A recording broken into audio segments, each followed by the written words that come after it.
बदरिया करिया करिया जल ढारे जाले स देख कंवरिया।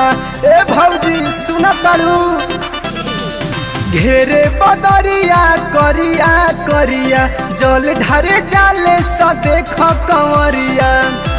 सावन के गजबे मौसम लागता, सावन के गजबे मौसम लागता। त कहे टेम्पू के ड्राइवर बोला बम चल भीड़ अभी कम लागता। त कहे टेम्पू के ड्राइवर बोला बम चल भीड़ अभी कम लागता।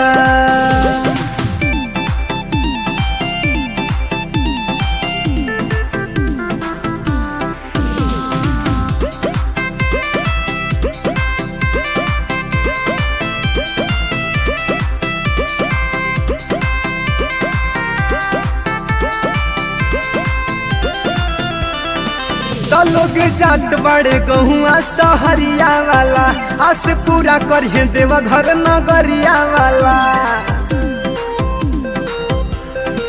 तो लोग जात बड़े गहुआ सहरिया वाला आस पूरा करिए देव घर नगरिया वाला। भोला जी के गजबे दर्शन लागता, भोला जी के गजबे दर्शन लागता।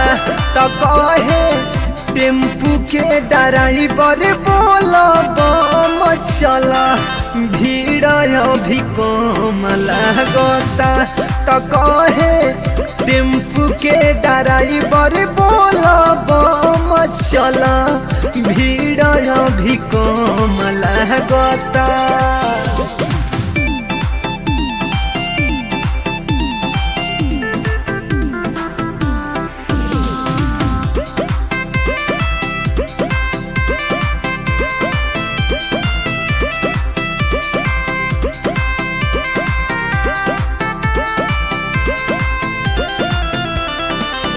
भौजी आज ले भीजे भी देवा घर गइल बा, देखो सब ही का जिंदगी संवर गइल बा।